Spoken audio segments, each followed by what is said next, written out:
Hello বন্ধুরা, good morning. এখন ফেব্রুয়ারি মাসের মাঝামাঝি সময় চলছে। এবছর তো মনে হচ্ছে এখন থেকেই প্রচণ্ড গরম পড়তে শুরু করে দিয়েছে। তো পুরোপুরি গরম পড়ার আগে আমি আমার সব সাকুলেন্ট গাছকে একবার ভালো করে সার দিয়ে দিচ্ছি। বছরে দুবার আমি এই গাছগুলোকে ফার্টিলাইজ করে থাকি, শীতের শুরুতে মানে মোটামুটি নভেম্বরের শেষের দিকে, আর গরমের শেষে মানে ফেব্রুয়ারির মাঝামাঝি বা শেষের দিকে। আর সারা বছর কোনো রকম সার দিই না, কোনো কিছু স্প্রেও করি না, শুধুমাত্র জল দিয়ে দিয়ে রাখি আর মাঝে মাঝে ফাঙ্গিসাইড আর যে কোনো পোকার ওষুধ স্প্রে করে দিই। তাহলেই গাছগুলো খুব ভালো থাকে। গরমে গাছগুলো খুবই কষ্টে থাকে, তাই তখন একদমই তোমরা কোনো রকম সার দেবে না বা পাতাতেও কোনো রকম সার স্প্রে করবে না। আমি ব্যালেন্সড এনপিকে নিয়ে নিয়েছি, যেটা জলে সহজেই গুলে যায়। এবার তোমরা লিকুইড সিউইডও ইউজ করতে পারো, তাছাড়া অন্যান্য লিকুইড ফার্টিলাইজার যেগুলো আছে, যেগুলো জলে সহজে গুলে যায়, সেগুলোও তোমরা ইউজ করতে পারো। আমি এই গামলাতে মোটামুটি 8 থেকে 9 লিটার মতো জল নিয়েছি, দিয়ে 2 চামচ ব্যালেন্সড এনপিকে নিয়ে ভালো করে গামলাটায় মিশিয়ে নিচ্ছি। এবার সাকুলেন্টের টবগুলোকে আমি এই জলের মধ্যে ডুবিয়ে 10 থেকে 15 সেকেন্ড মতো রাখবো, যাতে সিন্টার মিডিয়াটা খুব ভালোভাবে ভিজে যায়, গাছের গোড়াগুলো খুব ভালোভাবে ভিজে যায়। তারপর টবটাকে তুলে নেব। আর যেহেতু আমি প্রত্যেকটা গাছই মাটির টবে আর সিন্টার মিডিয়াতে করেছি, টবগুলোতে ওভার ওয়াটারিং হবে না, বেশিক্ষণ জলও জমে থাকবে না।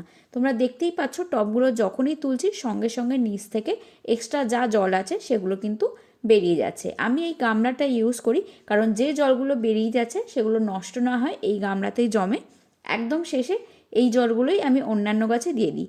কিছু কিছু সাকুলেন্ট আমার এমনি মাটিতে করা আছে, মাটি ভার্মি কম্পোস্ট মিশিয়ে, যেগুলো খুব হার্ডি ভ্যারাইটি, সেগুলো আমি মাটিতে করে করে ট্রাই করেছি, আর কয়েকটা ভ্যারাইটি বেশ ভালোই হচ্ছে।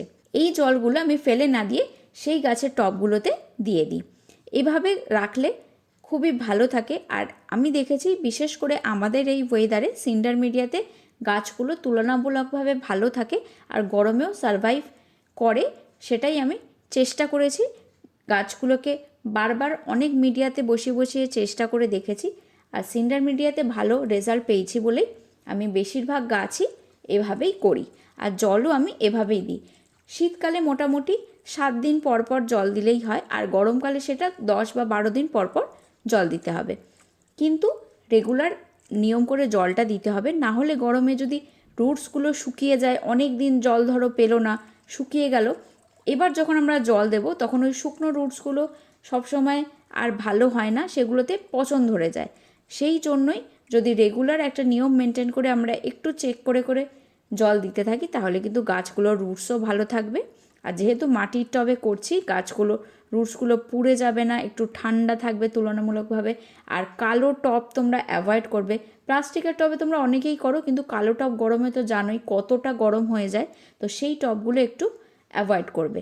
এগুলো দেখতে পাচ্ছ যে গাছগুলো মাটিতে করেছি, ওই যে জলগুলো জমে আছে সেই জলগুলোই এখানে দিয়ে দিচ্ছি।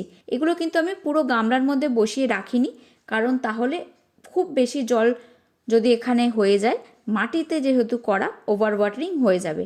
তাই জন্য আমি মোটামুটি 1 কাপ মতো জল একটা ছোট টবে দিয়ে দিচ্ছি। দেখতে পাচ্ছ গাছগুলো ডাইরেক্ট সানলাইটে আছে। যতদিন ঠান্ডা ঠান্ডা ওয়েদার আছে এরকম পুরো ডাইরেক্ট সানলাইটে তোমরা রাখবে, তাহলে গাছগুলো কিন্তু ভালো থাকবে।